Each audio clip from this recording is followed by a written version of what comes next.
Salve, benvenuti, titubanti testi 10, binomio di lettura. È un grandissimo piacere introdurre il binomio di oggi sull'Agamennone di Eschilo. Our speakers today are Irene Hahn from New York and Tullio Viola from Maastricht. You know the rules. The first who is going to present is the one who accepted the proposition by the author. In this case, that would be Tullio, who is a philosopher, and we are very curious to hear about what he has to tell us about this particular project, about this particular text.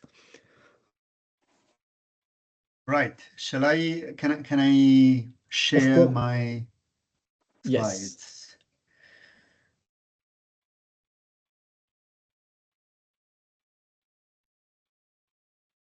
All right. Can you see though? It's just a blank one for the moment. Yes, we can. All right. Yes. So I suppose I start by saying who I am. Right. So good evening, everyone. My name is Tullio Viola. I teach philosophy at Maastricht University in the Netherlands. And I want to start by saying, yes, I have accepted a bit hesitatingly. I took this TITUBANTI seriously, so I'm quite hesitant in saying that I've accepted this because I'm not sure I can say something particularly interested to a group of people who do classics, because I am not a classicist. I work mostly as a historian of philosophy of 19th and early 20th century American, European thought. I focus on aesthetics. I focus on philosophy of culture, social philosophy, and I'm interested in the way that philosophy engages with in dialogue with other disciplines. So in this sense, it's for me interesting to look at this sort of interdisciplinary exchange. But again, I'm not sure I can say something terribly relevant. The other thing I want to say is the few things that I've gathered for this presentation are partly inspired by some research ideas I've been having lately, but actually the real reason why I started rereading the Agamemnon is that I had to teach a course this year, which was a history of philosophy course. It's a strange course because there is a sense in which I didn't really decide what to teach. This is a very common thing in the Netherlands. You basically inherit courses that have been designed by other people, and you can redesign a bit, but not completely, because it depends on programs, the director of programs, and so on. So you basically keep teaching. There is a sort of path dependency to what people have been doing before you. And one of the focus points of this very quick history of philosophy course is ancient philosophy. And the course is structured around, the part on the ancient philosophy is structured around the dualism, let's say, between moral philosophy and tragedy. So that was a nice opportunity to reread some of these texts. And then the part on late modern is very focused on Nietzsche. So obviously the question of Nietzsche's reading of tragedy did play a role. So this is actually my starting point for today. And I've accepted the idea of talking about this very text, also because in some ways it was not one of those that were more relevant for my students and for the course that I taught. So let me start with the book that everyone knows probably, which figured in my syllabus, The Fragility of Goodness by Martha Nussbaum. This is a classical, let's say, philosophical reading of indeed this dualism between tragedy and moral philosophy. And the course, the way I started the course was really by accepting this reading and trying also to problematize it by means of some close reading. Not everything worked, because the very act of close reading was not always easy to carry out with a sort of quick pace course. But one of the things that we indeed discussed by means of this important book by Martha Nussbaum is this sort of oscillation between a sort of more intellectualist drive that would be embodied by the moral intellectualism of Socrates and Plato, and a kind of moral philosophy that would be embodied in Aeschylus and Sophocles in particular, that doesn't buy the main argument of Socratic intellectualism, which is that basically if you have a moral problem and you think hard enough about it, you know what the solution would be. And Martha Nussbaum is very keen on emphasizing that the tragic poets want to put the individual in such a situation where this is not possible, right? So the classical tragic situation, the classical tragic figure, according to Nussbaum, is a figure like Agamemnon, indeed, where there is a sort of insoluble moral dilemma that gets kind of aggravated by the arrogance, by the hubris with which Agamemnon itself goes about deciding how to adjudicate the dilemma or accepts his own destiny. The other figure that Nussbaum emphasizes a lot and discusses a lot when in the chapters on Sophocles is Antigone. So Antigone is the classical, the paradigmatic or the quintessential tragic figure. And interestingly enough, and this is something that probably you know as classicists more, because this is probably part of a tradition of scholarship in a way that Martha Nussbaum, I don't know how much knowingly, participates in. Interestingly enough, in this reading of the Oresteia that she proposes, the figure of Cassandra almost disappears. So the Cassandra scene in the Agamemnon is never discussed in this very long book, which is 600 pages, I think, something like that. And the real focus is on the comeback of Agamemnon and on the killing of Agamemnon.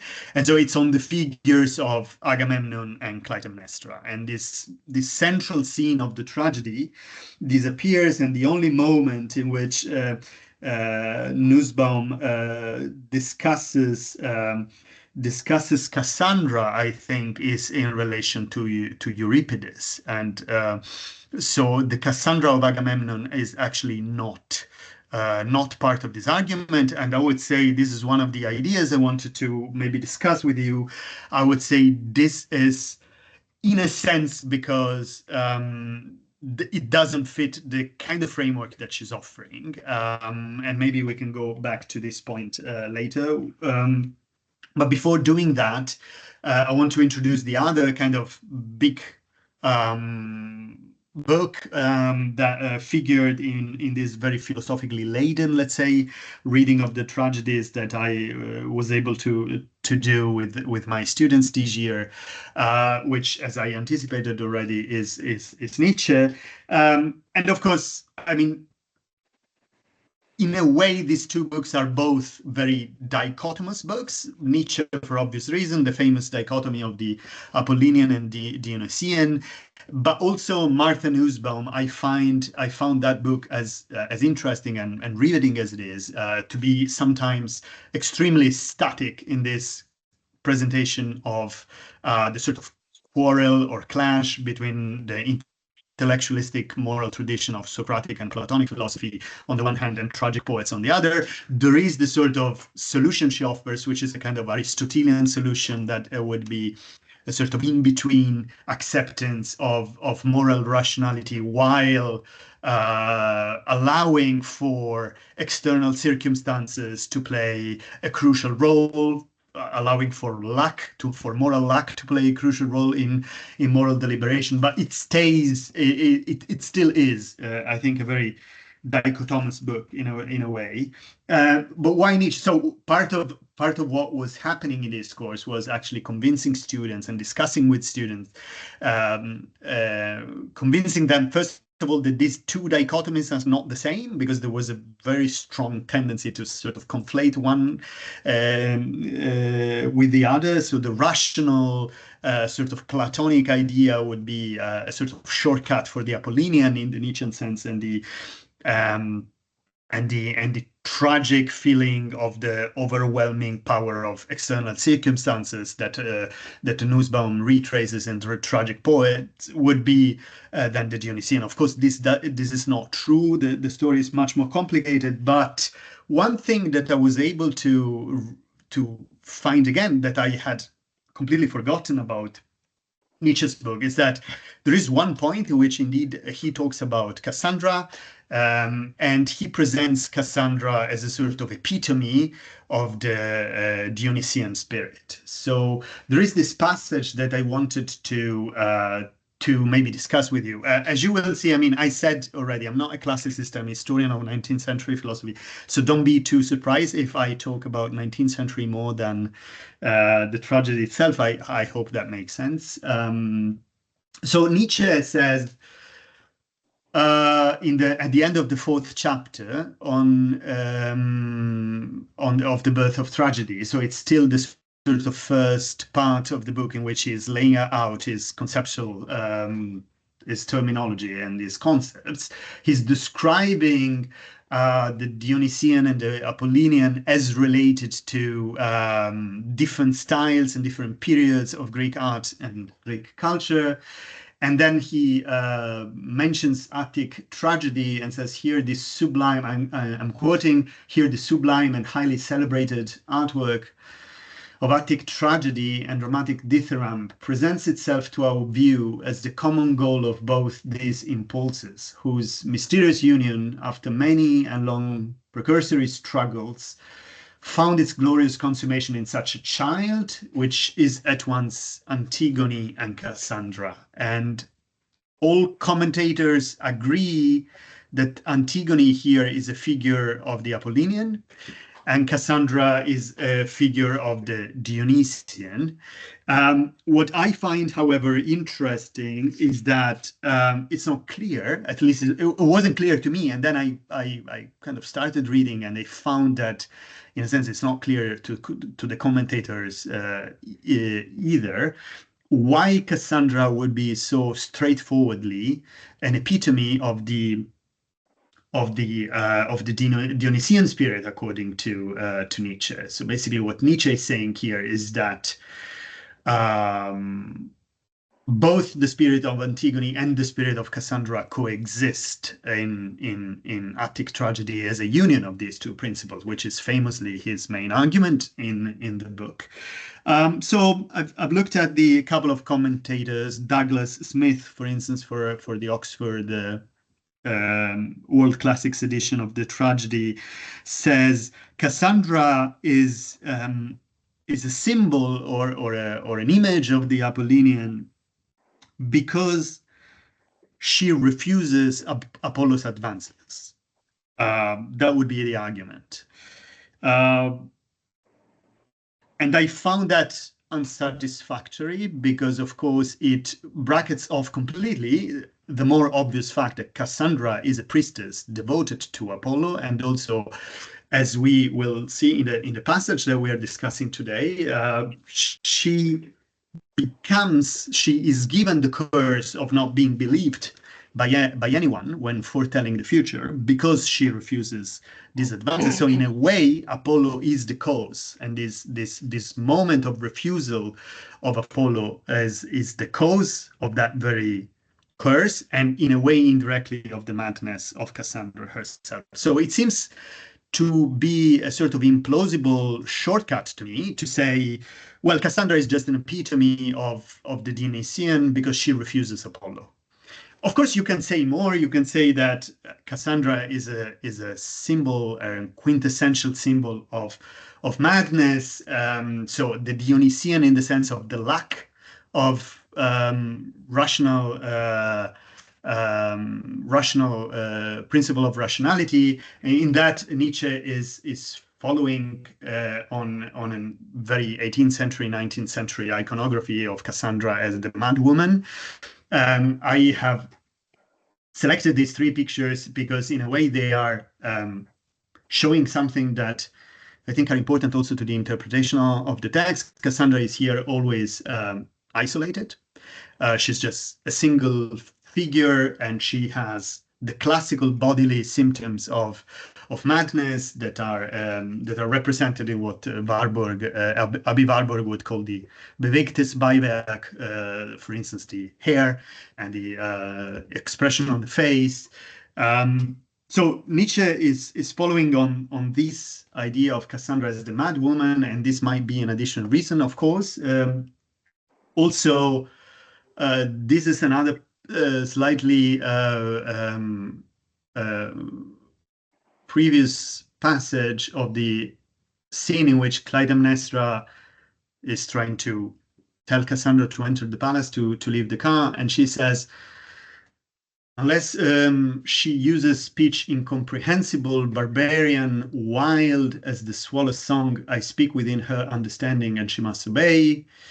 And then later, verse 1060, but if in ignorance you fail to comprehend, speak not, but make with your barbarian hand some sign. So there is a strong correlation between the madness and being barbarian, as Clytemnestra says, which is indeed something that Nietzsche himself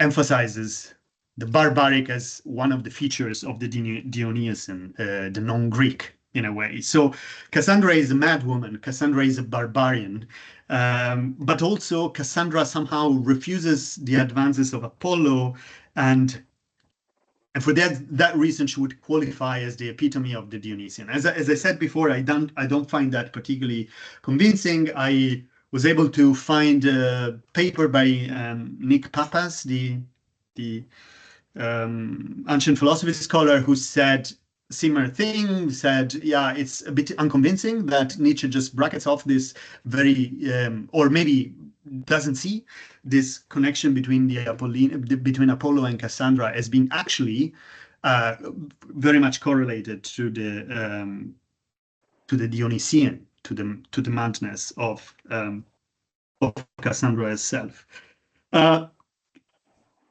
Can we, let me see my notes if I have something else on this. Can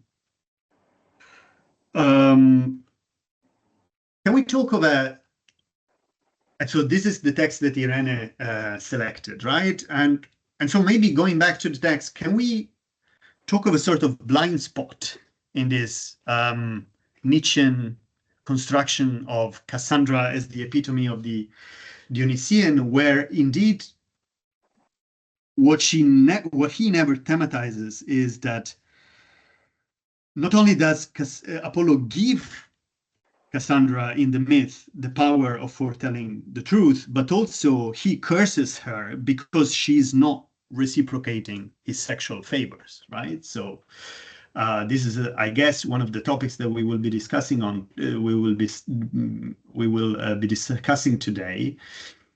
In the translation we're using, Cassandra says, "He wrestled with me and breathed delight." And it seems like one of the possible interpretations of these words is that Apollo is forcing Cassandra into a sexual relation that she's rejecting, and this causes Cassandra to this causes Apollo to curse her. So this would, in a way, and I want to leave it as a sort of hypothesis or open point that I would really love to delve deeper into, both in my class and maybe in the research and with you in the discussion. I sense that there is a point in which indeed it's a blind spot, but it's a blind spot that in a way goes hand in hand with a very sexualized and gendered understanding of the relation between the Apollinian and the Dionysian that we find both in the Birth of Tragedy, but also in books like the later Twilight of the Idols. The Dionysian is both the symptom, but also the outcome of a situation of sexual imbalance, asymmetry, and masculine oppression on the feminine. This was also interesting in class because students tended to map more or less unconsciously, I felt the Apollinian-Dionysian dichotomy of Nietzsche into distinctions that are very contemporary and also very gendered, like intelligence and emotions. And I think this is, in a way, going back to what I was saying before, one of the shortcomings of Nussbaum's book is that it makes it easier to do so, right? To construct two sorts of polarities and map them all too easily onto two different corpora of texts of ancient literature. On the one hand, the Platonic and Socratic intellectualism, and on the other, the yeah, allegedly emotion-laden tragedies. But indeed, one of the things that may become interesting and relevant to do with Cassandra, with the Cassandra scene, and in particular with this passage, I thought was indeed to use this passage to deconstruct these dichotomies a bit, or at least to make them more complicated and less essentialistic, right? Less stable as, oh yeah, there is a principle of rationality that goes through the whole philosophical tradition starting from Socrates, and there is something else that is a counter force or counterweight to that. And in my final point, I would like to indeed make a little jump into something that I have been working on recently, where, when accepting this invitation to try and say something hopefully interesting about this passage, I was thinking maybe it would be interesting to relate.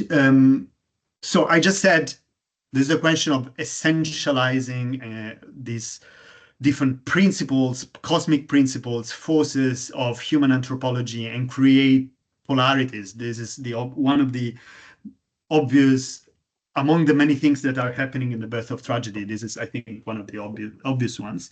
And I wanted to find a sort of more a counterpart to that was closer in time to Nietzsche, so late or second half of the 19th century, which was, however, trying to maybe do more justice to the sort of, maybe we can call it feminist preoccupation for the way in which the feminine is represented, both in the birth of tragedy and indeed in this figure of Cassandra as just simply and merely the epitome of the Dionysian, without problematizing at all the kind of relation that that this scene establishes between Apollo and herself and Cassandra herself. And so what I found was an author that I have recently written on. She's a feminist American scholar from the very early decades of the 20th century and the late part of the 19th century. Her name is Jane Addams, is a scholar from Chicago, famous among sociologists in particular. She was a social activist, a professor of, well, not really a professor because she was a woman, she never had a chair, but she was very close to the sociology department in Chicago. She was one of the organizers of a social work center named Hull House in Chicago. And one of the things that, so Jane Addams worked mostly on issues of social ethics and social democracy, social philosophy. One of the most important books she wrote is called Democracy and Social Ethics. And when she was very young, at the end of her college, she wrote a speech that has been then published in the college paper that is titled Cassandra. And this is a speech basically given to her fellow students, in which she basically understands herself as being a kind of Cassandra for the late 19th century. And she tries to give her own interpretation of what we are discussing. And I find that interesting because it's obviously a feminist interpretation, but it's also, so in this sense, it's very different from what Nietzsche is doing, but in another sense, it's very close, and it's very close to Nietzsche in the essentialistic, I would say, drive, and in the complete obliteration of the relation of power, we might say, between Apollo and Cassandra, which never gets thematized. And one of the reasons why this speech, which I will read in a second, is interesting to me is that even when she was much older and writing much more relevant and well-known books, Jane Addams came back to this idea of her being a Cassandra, and this idea of Cassandra being the epitome of a certain way or a certain embodiment of the feminine principle was something important also for her own work. So Jane Addams in this speech says, to Cassandra, daughter of Priam, suddenly came the power of prophecy, right? So there is this suddenly came, which is already fairly passive. It's something that happens without specifying how. Cassandra fearlessly received the power with clear judgment and unerring instinct. She predicted the victory of the Greeks and the destruction of her father's city. But the brave warriors laughed to scorn the beautiful prophetess and called her mad.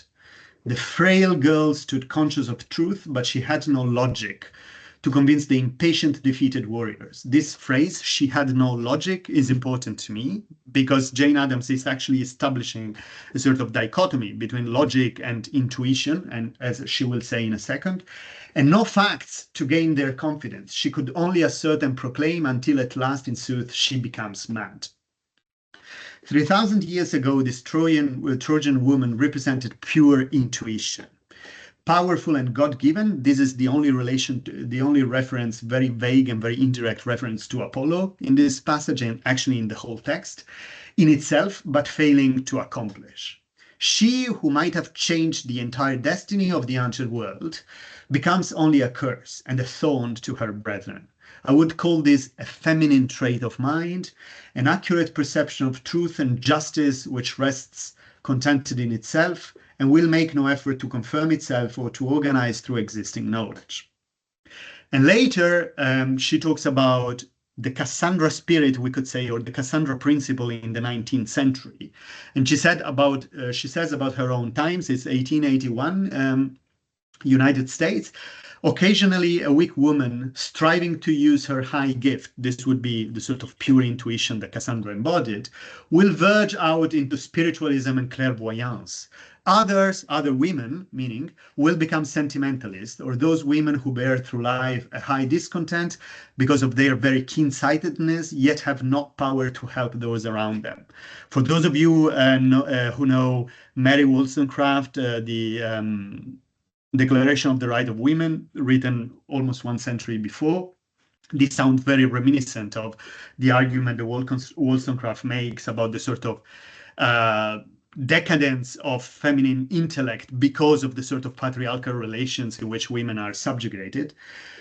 And then Addams goes on, the world looks upon such women with mingled pity and contempt. They continually reenact the fate of the fearless, unfortunate Cassandra because they failed to make themselves intelligible. They fail to make themselves intelligible. They have not gained what the ancients called auctoritas, right of speaker, to make themselves heard and to prove to the world that an intuition is a force in the universe. So among the things that are happening here is that there is a essentialization and very clear dichotomy between the intuition and logic.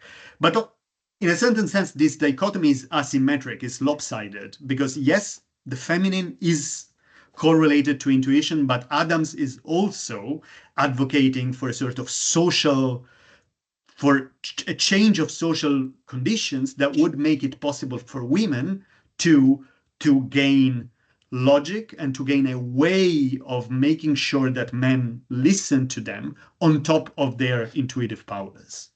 Tullio, sorry to interrupt.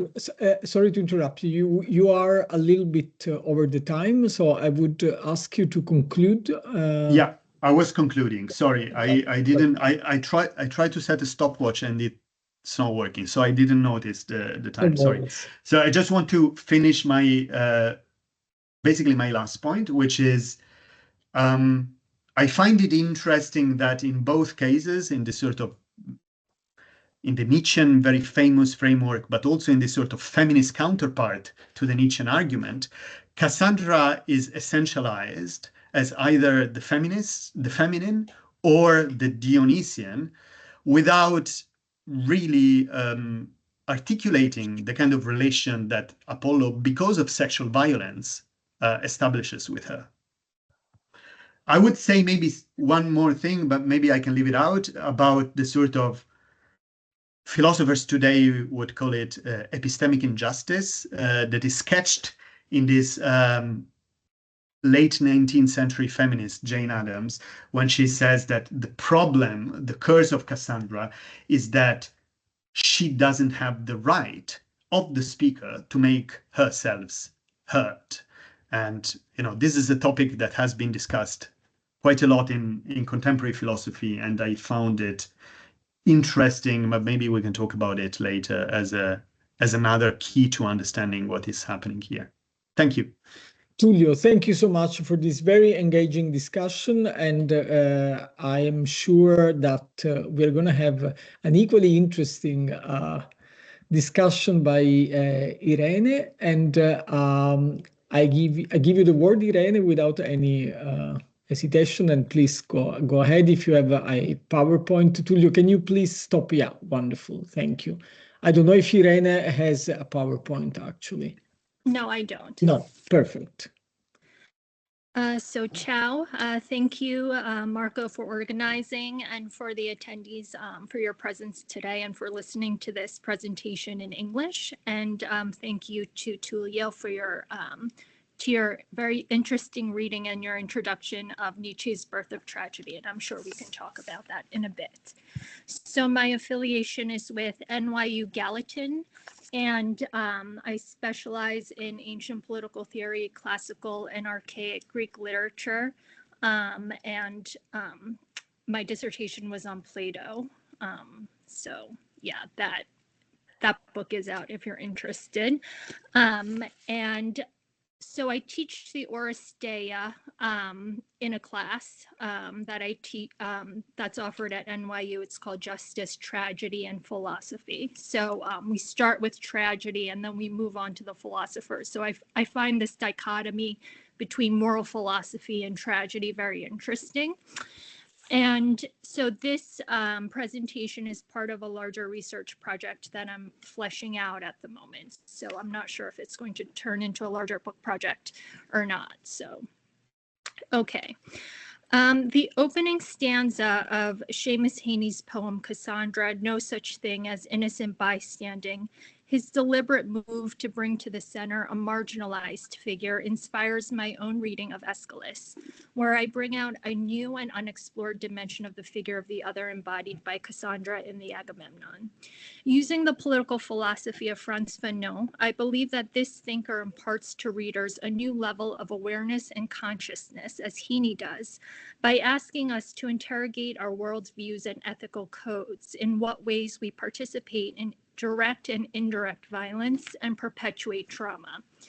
Taking a theoretical approach to the ancient text, I cast Cassandra as a colonized figure and prototypical other, objectified and living in a colonial context.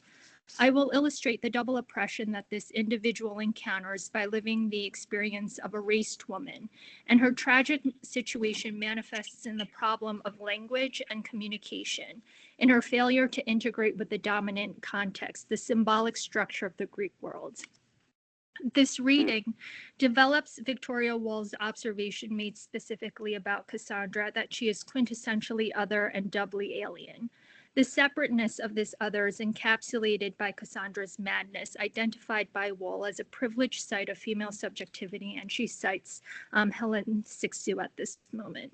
So madness, in other words, is an extreme version of being situated outside of the symbolic order or the realm of language, ecstasis, and defines the experience of being a colonial subject, a marked racialized figure. The rapprochement with Fanon will elucidate the subjectivity of the female immigrant who manifests symptoms of colonial violence and the barriers that she faces to integration. So to readers who may raise the problem of anachronism, because this project combines the ancient and modern contexts, it is noteworthy to mention that it is Aeschylus himself who was first interested in the interplay between proximity and distance.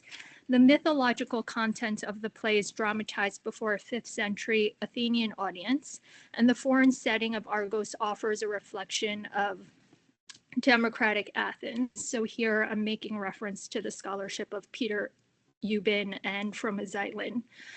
So Eubin, he states that what's being depicted on the stage offers a magnified reflection of the lives of Athenians. I recognize that we cannot entirely conflate the ancient and contemporary periods, but it is my position that Aeschylus and Phanon express shared concerns and sensibilities, namely in their pursuit of the question of power and the dialectic between self and other.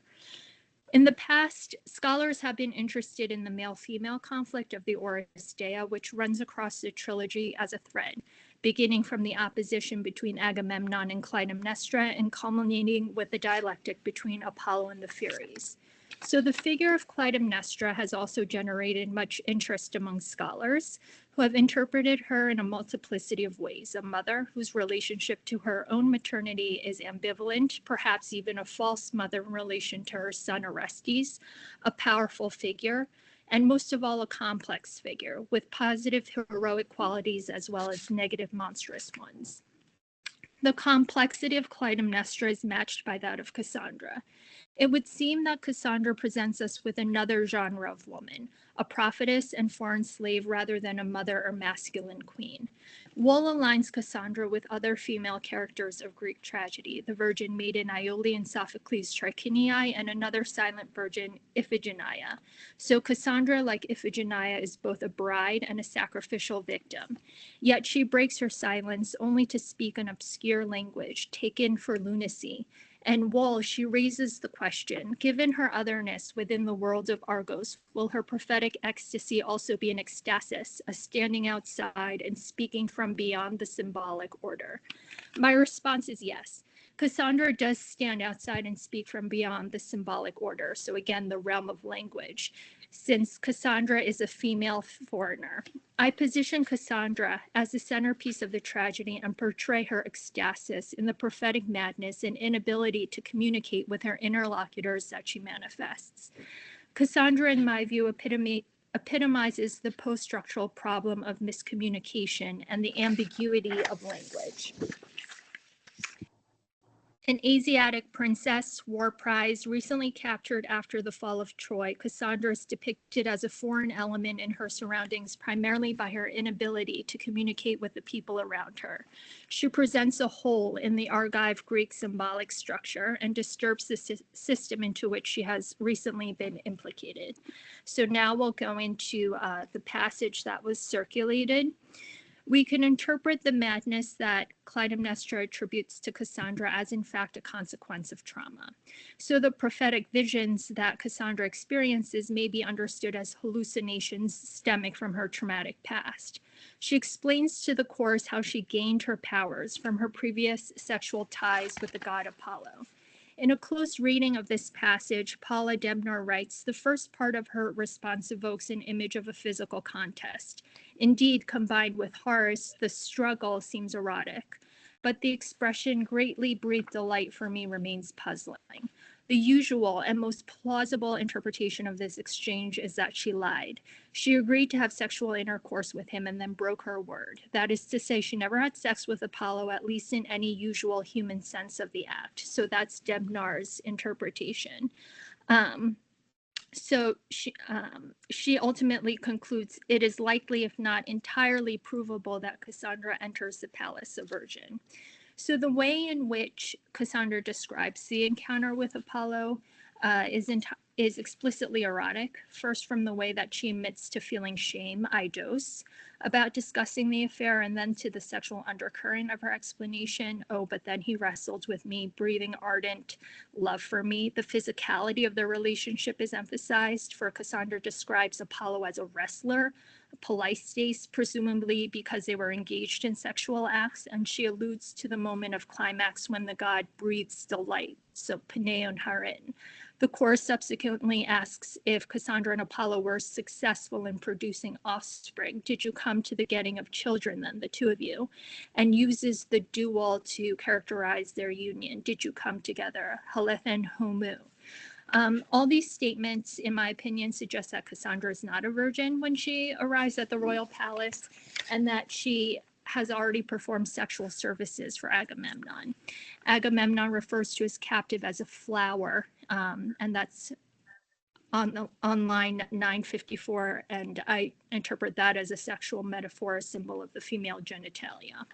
In any case, the circumstances of Cassandra are already disturbing, for she has been displaced from her home and she has lost her family. She enters into these relationships, furthermore, with more powerful male figures without expressing consent.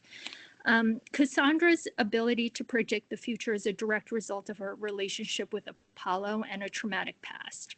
The various psychiatric conditions that Fanon describes in Wretched of the Earth and Black Skin, White Masks manifest in the Orus Dea. In the case of Cassandra, it may be possible that she's suffering from psychotic episodes, and her prophecies, visions of the future, may in fact be interpreted as hallucinations or delusions. It may be possible that she experiences a separation from her body, a disconnect. So Fanon, he's trained as a psychoanalyst, and he has a specific term for this condition, and it's affective erethism, which is essentially a somatic disorder where an individual, they develop a phobic relationship to their own body.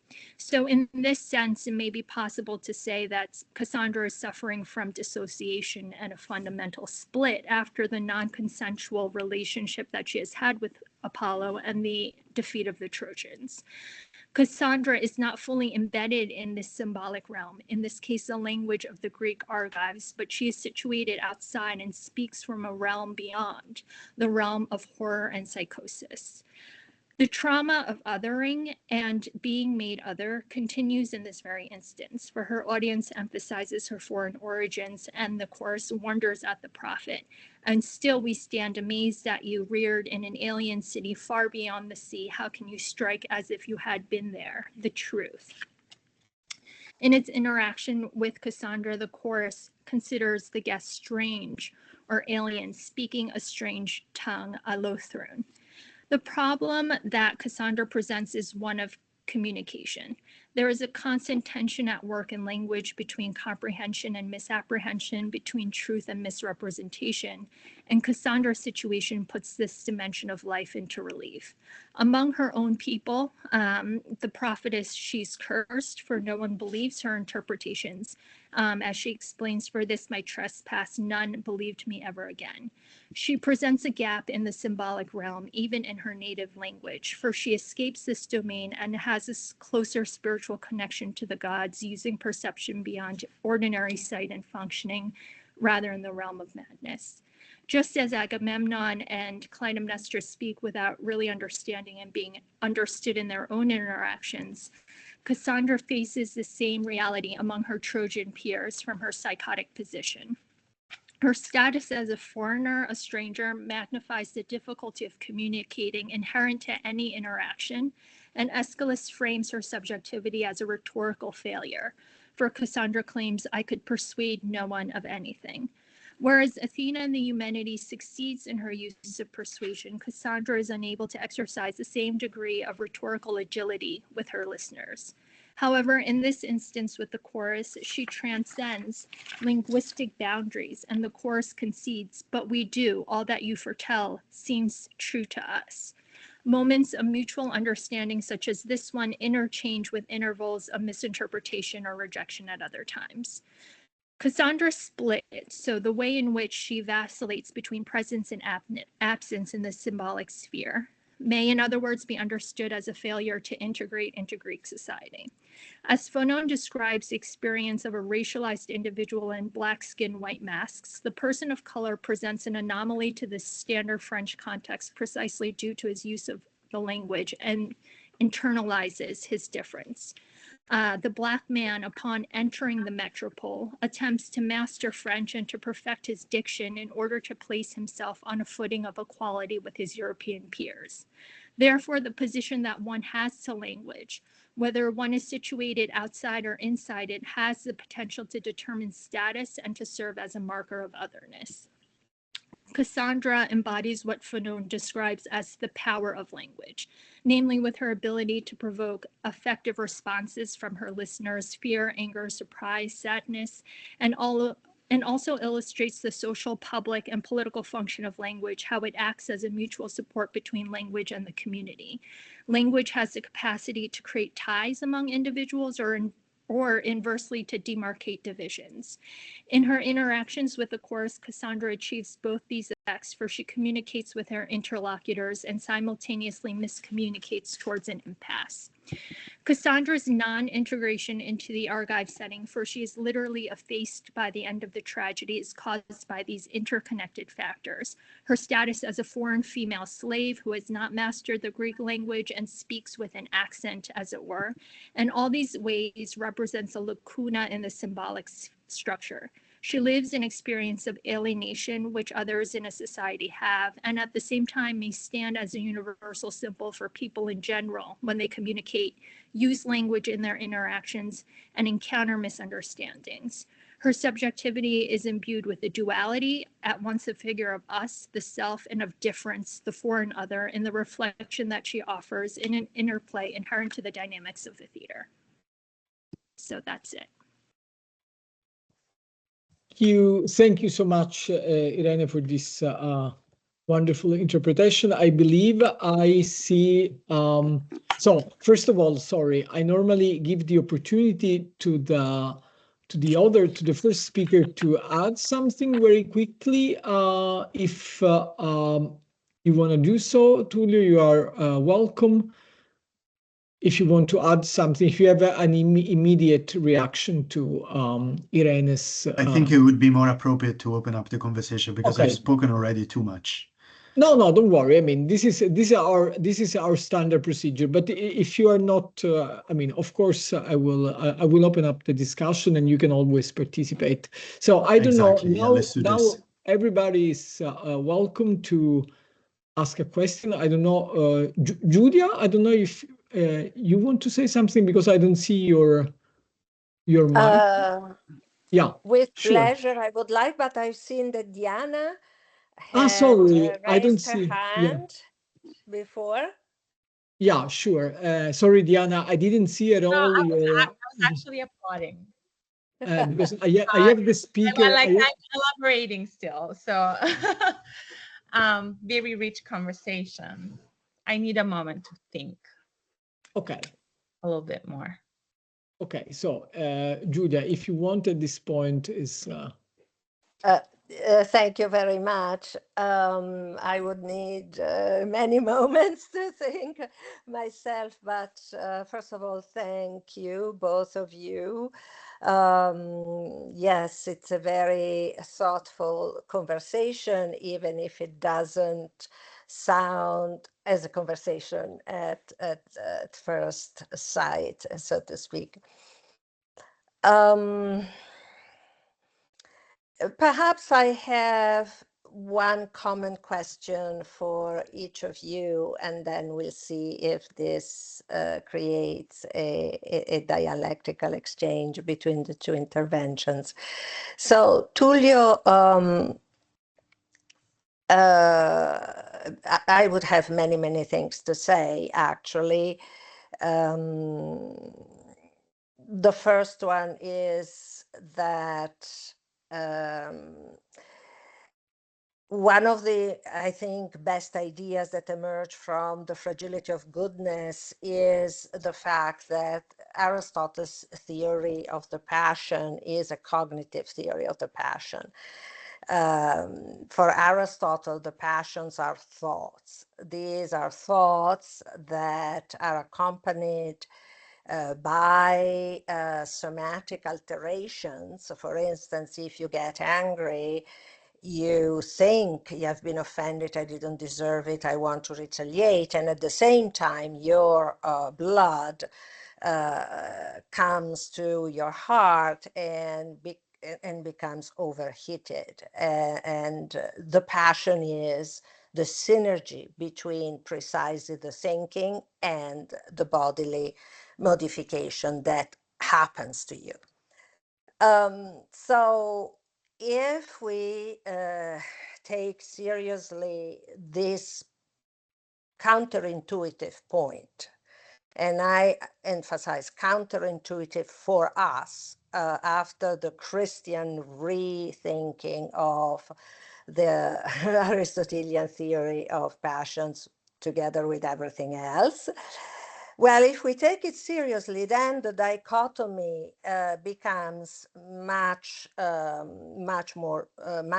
dichotomic between so-called reason and so-called passions, because there is a thinking that occurs precisely in a passion. A passion is a thought, is an assessment, is an interpretation of what's going on, and it's not a stupid one.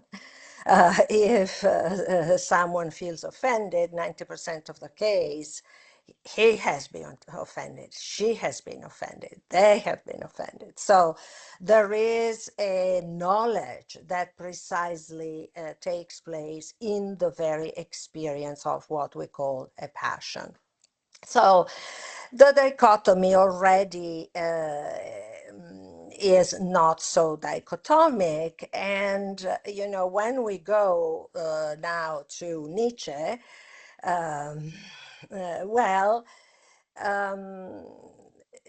what Nietzsche doesn't seem to know, notwithstanding his, his incredibly profound and, once again, non-banal knowledge of antiquity, is that actually Apollo is Dionysus, and Dionysus is part of the Apollinian. And this is not, what we say today because we are engaged in a fight against binary thinking. Yes, we are, and we are right, even though binary thinking does happen in certain contexts, so it must not become yet another simplification. But if we read, for instance, Plutarch's Delphic dialogues, Plutarch's engagement with what happens in Delphi is precisely all about what is this possession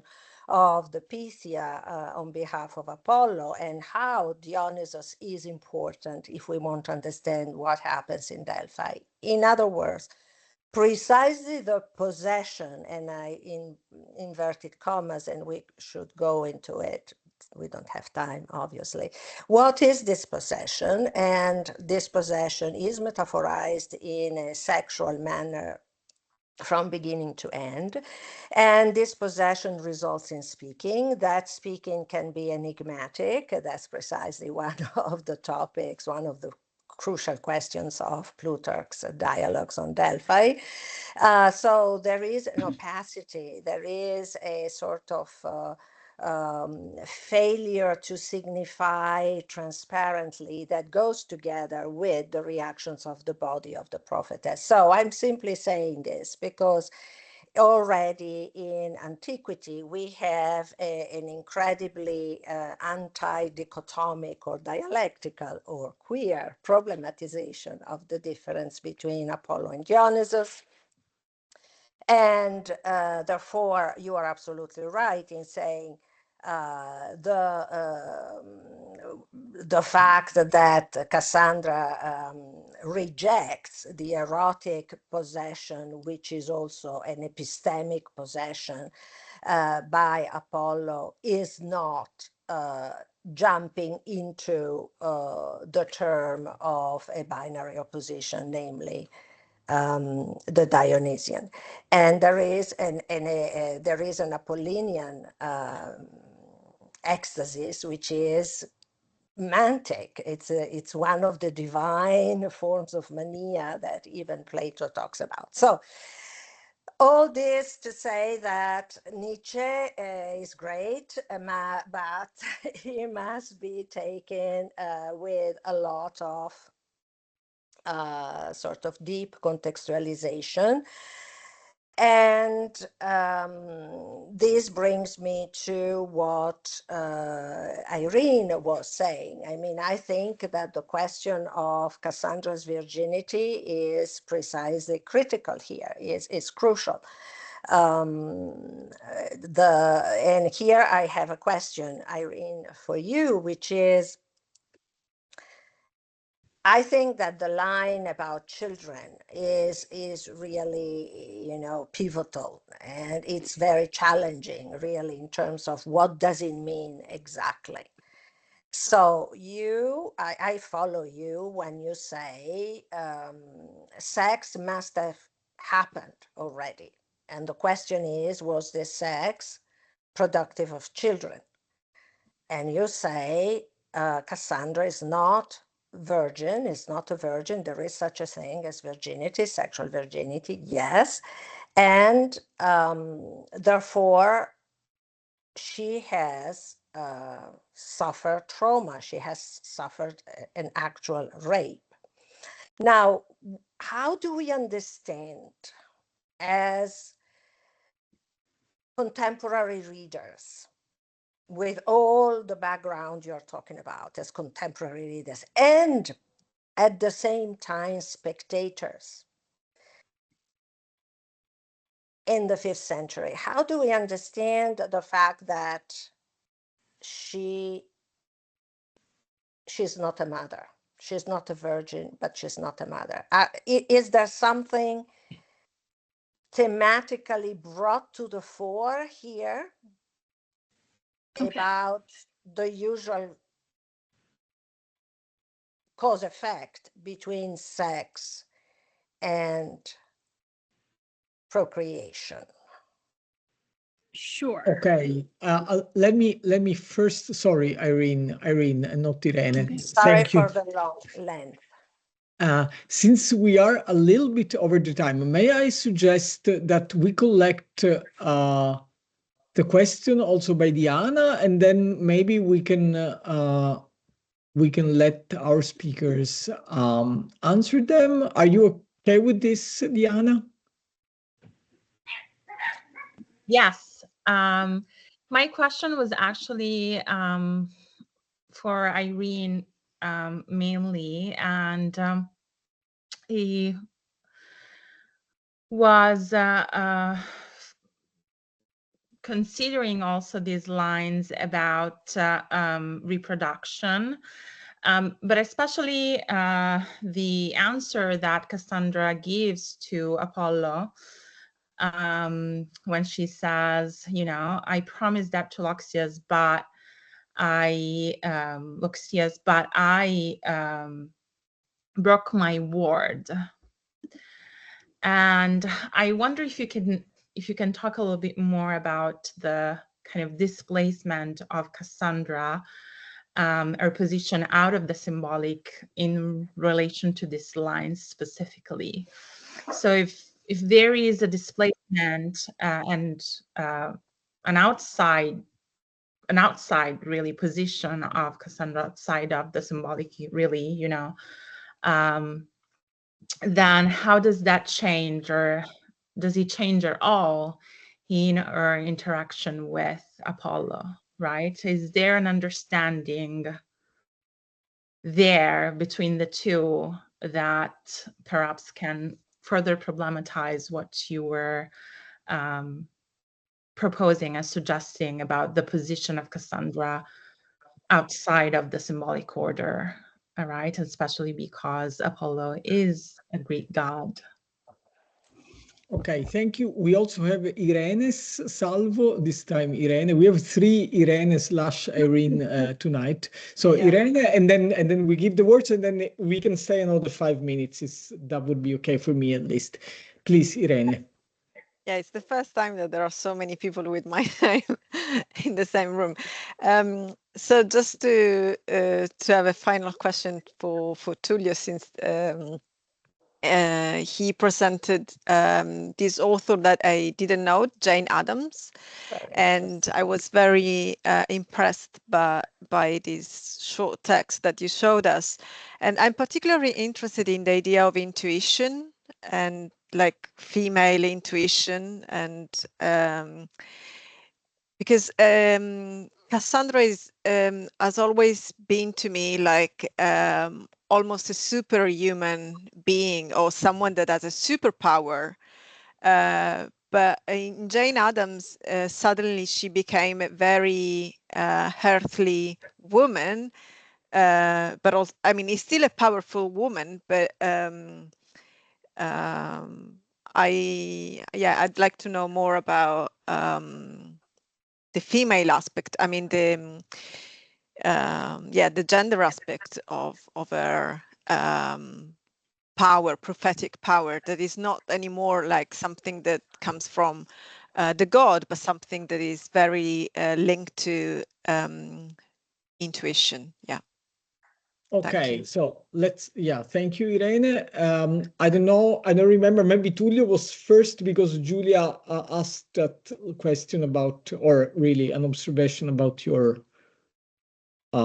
consideration, Tullio, about the use of Nietzsche, and would you like to? I can start. I mean, this was to me more a sort of enrichment and commentary on what I've said. Thank you, Julia, for that. I can maybe quickly react to this idea of Aristotelian thinking in Nussbaum, in a way breaking the dichotomy, and I completely agree with you. I think that's exactly what Nussbaum is trying to do. My point about this sort of dichotomic thinking in the book was more probably motivated by the way that I found myself teaching it. And I found that unless you probably have a lot of time devoting, to be devoted to all the details of Nussbaum's argumentation, what students tend to bring home is really this idea, oh yeah, there is philosophy and Platonic dialogues that are sort of paradigm of intellectualism, and then there's the tragic thinking, which is the paradigm of everything else. And of course, the very fact that the dialogues are themselves a piece of fiction is in a way lost in the conversation in this sort of hyper simplification. So my point, which is indeed quite trivial and in a way more related to the pedagogy of all this, is how can you... Oh, what happened? Okay, well, yeah, I guess he will be back very soon, but in the meantime, maybe can Irene say something about, answer really the question asked to her? Yes, so I wanted to thank Diana for pointing out that line to me, because I think that, I promised that to Luxius, but I broke my word, because I think that in a way resolves the question that Julia was asking about procreation, and then, this question of maternity. I mean, I understand the absence of virginity as breaking of the hymen, which I think has occurred in this situation. And Cassandra, she admits that she promises to Apollo children. And this is another instance where she's not really, her language is kind of not being,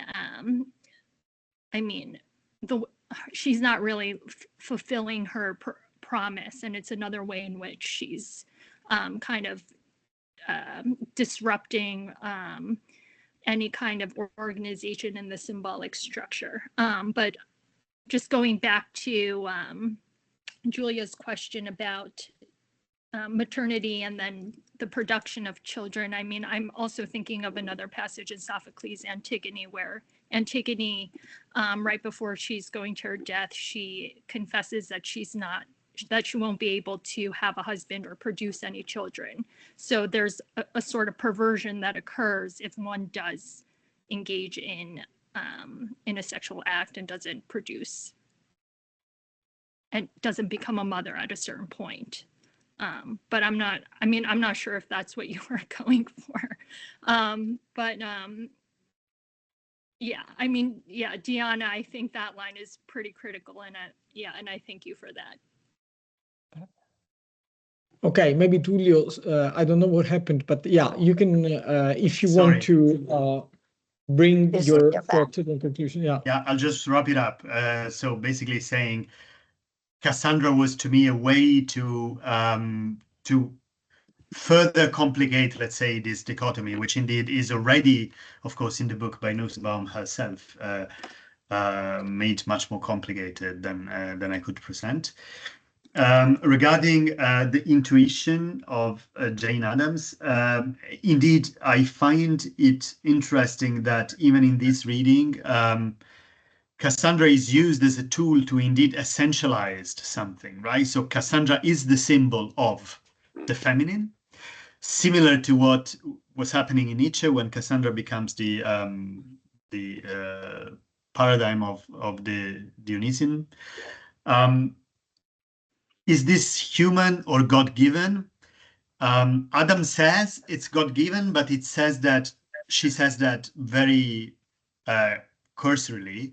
And the point is rather that Cassandra is a mythological symbol of women at large, right? Of women as a class. And in that, Adams is really, I mean, she was indeed both in thinking and practice a feminist. And I think she's doing something here which is important. She's using the figure to talk about a social class, in a sense, right? A social group of people that need some sort of emancipatory framework to get some sort of not only social balancing but also self-consciousness. So in a way, Cassandra is a figure for all women. The fact that she's a superhero, as you put it, is not super important to her. And in fact, I think part of that is the reason why the whole relation to Apollo gets completely bracketed out. And that's also part of why I found that text interesting. Okay, thank you so much for this very rich discussion. Is anyone interested? I mean, would you like to ask a very brief question for a very brief answer? The other participants, since this is very engaging, we heard a lot of very interesting things. Don't be shy. Yeah, Craig, please. Thank you.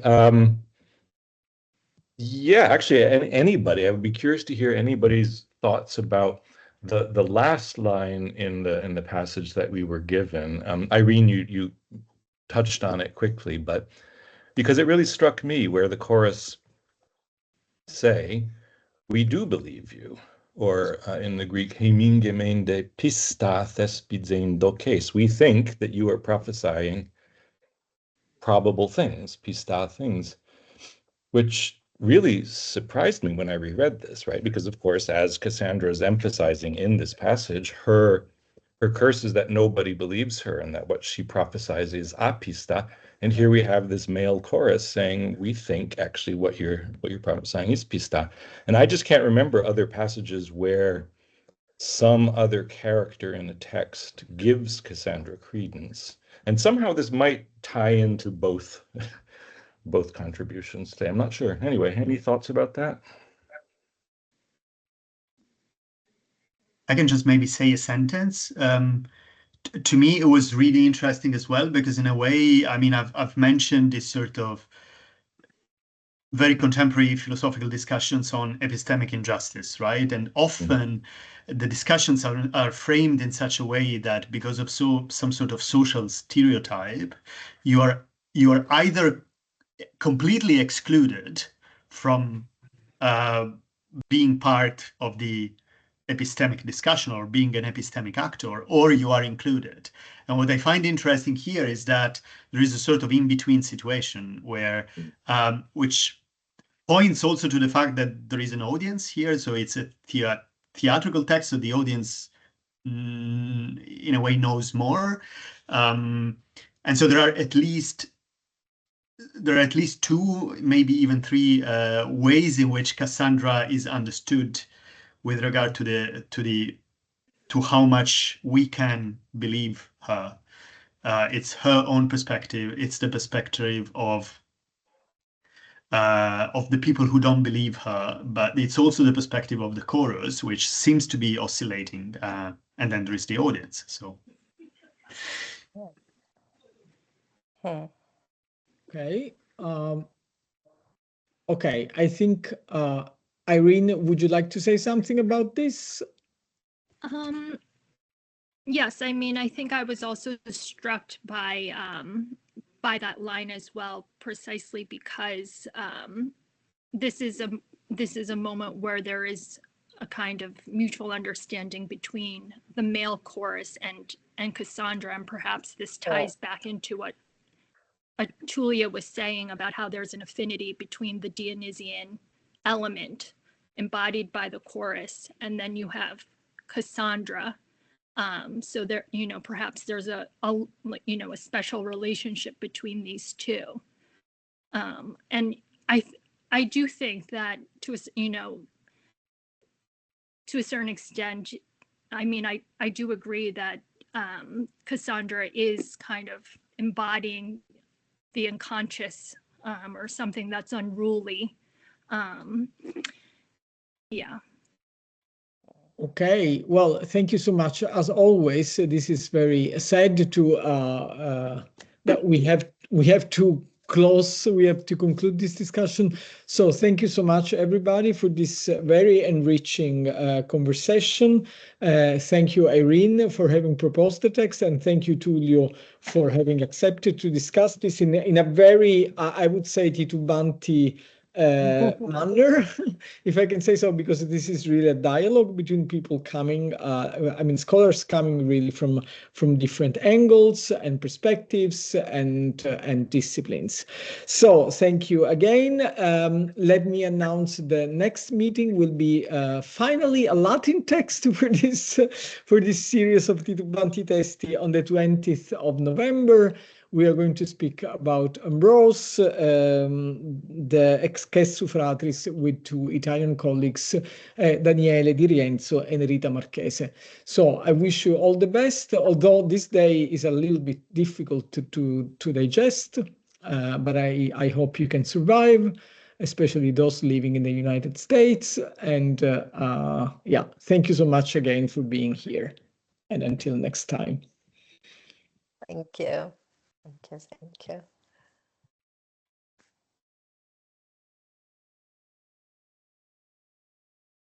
Ecco.